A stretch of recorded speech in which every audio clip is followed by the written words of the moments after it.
Familia moja ilileta kesi ofisini kwangu. Nataka nishare na wewe, pengine naweza kuinua kiroho na ukapata kitu cha kujifunza kwa kuwa tayari ulishakwisha kushinda jambo hilo.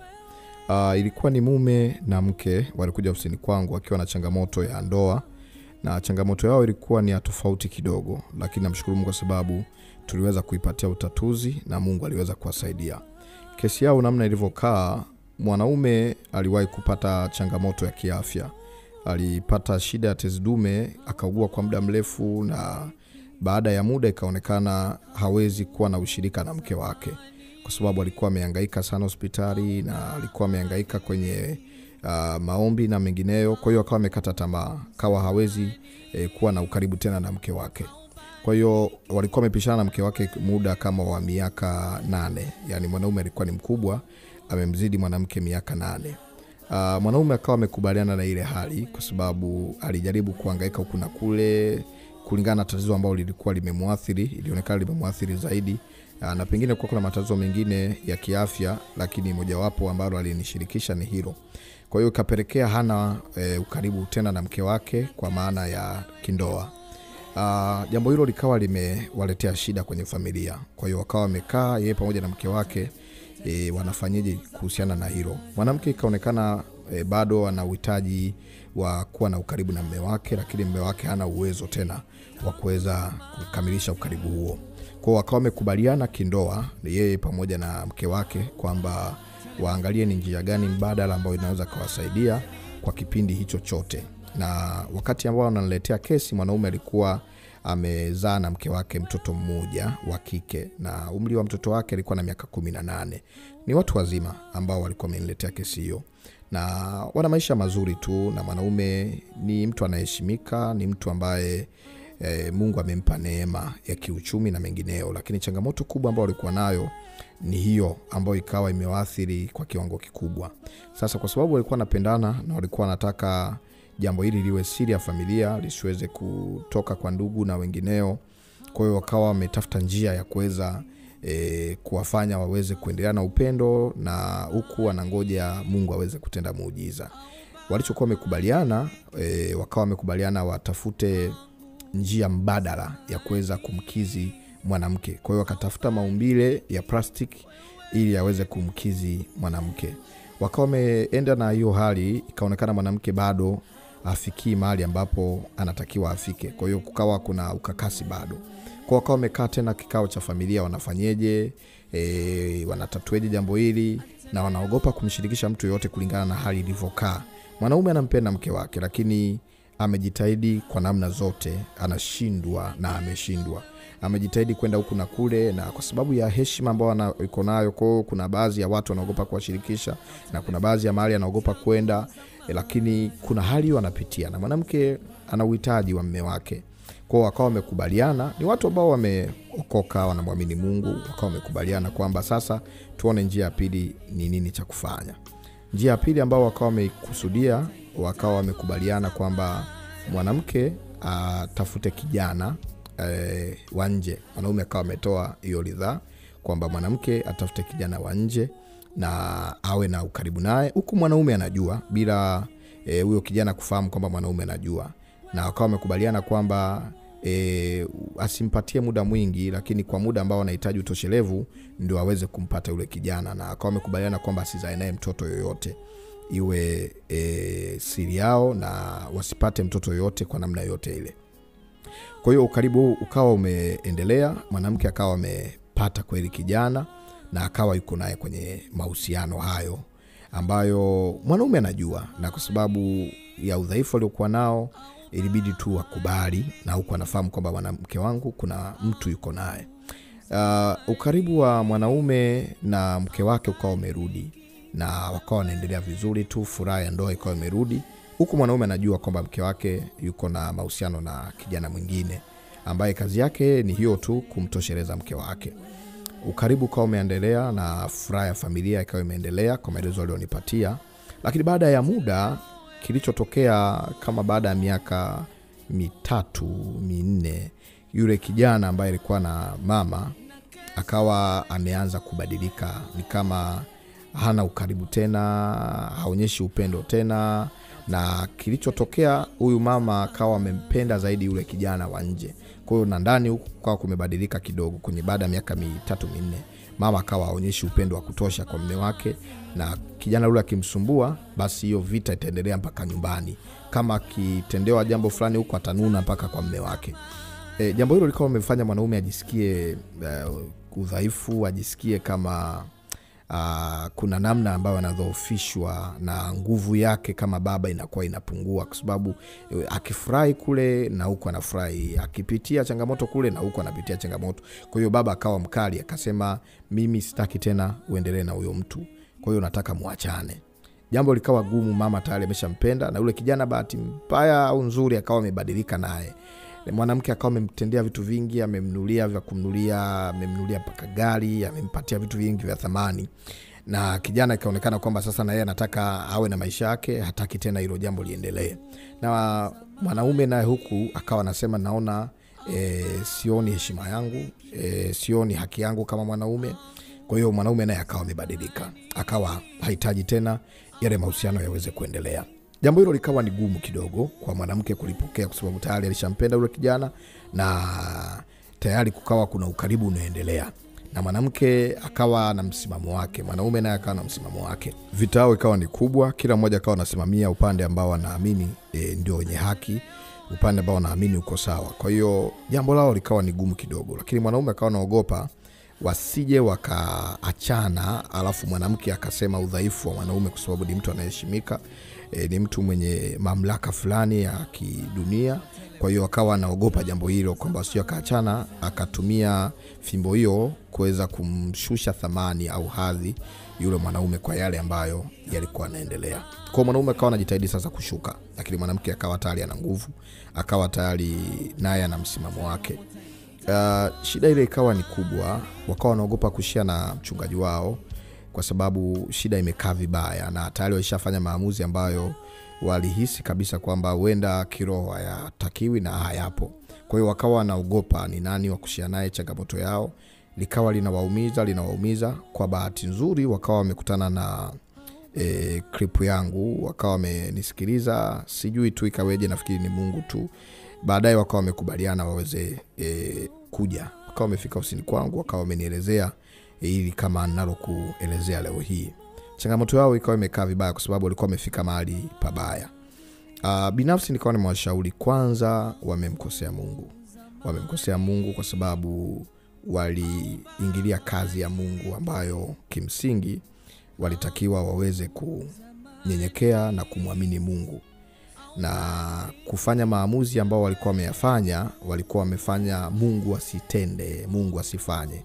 Kwa sababu tatizo unapolikubali kwamba ndilo tatizo langu, ndio shida yangu, ndio tatizo letu, halitawezekana tena, na kumpa nafasi ya adui kwa kufungua mlango wa kuruhusu mtu mwingine aweze kuendeleza majukumu, ni kumpa shetani nafasi ya kutawala kwenye ndoa, kwa sababu tayari unaingiza mtu mwingine kwenye ndoa. Ndoa ni ya watu wawili, unaingiza mtu mwingine, ambapo madhara yake yanakuwa ni makubwa na changamoto yake inakuwa ni kubwa. Lakini pia kutafuta mbadala ili kuweza kukizi hisia na mengineyo, bado walimzuia nafasi ya Mungu.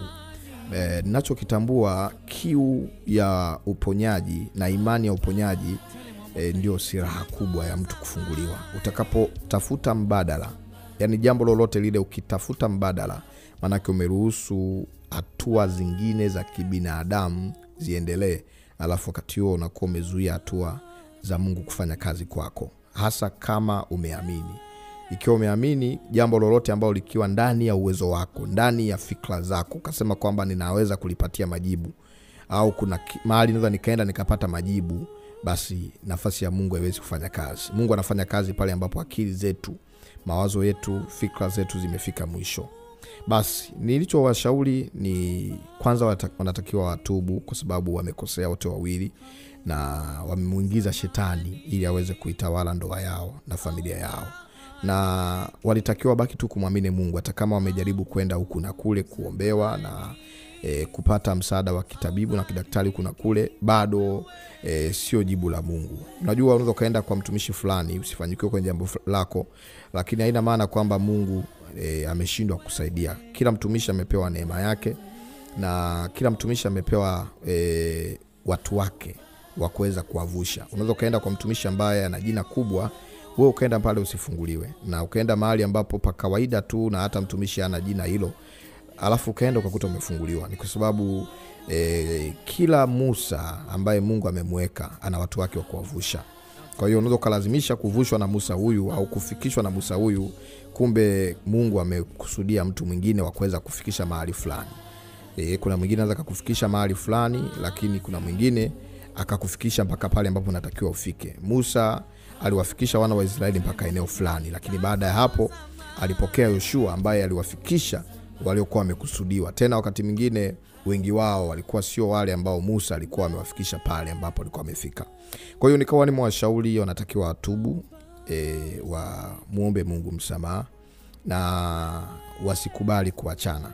Kimsingi kati ya sababu ambazo zinaweza kufanya ndoa kuvunjika, kama wasajili wa ndoa tunaambiwa na tunashauriwa, na kiroho pia baadhi zao zinatambulika zinazoweza kufanya ndoa kuvunjika. Tunasema ni kifo, lakini pia ugoni unaweza kufanya ndoa kuvunjika. Lakini pia kati ya sababu ambazo zinaweza kufanya ndoa kuvunjika hata kama ni ya Kikristo, umbali wa muda mrefu pasipokuwa na sababu, yani pasipokuwa na taarifa. Yani mfano umeondoka umekaa miaka 30 mbali na mwenza wako, miaka 20 na mengineyo, bila taarifa, bila mawasiliano, ndoa yako kama hakuna kitu kinachofanya ndoa iendelee kuwa hai, kinaweza kikafanya ndoa hiyo isiwe hai.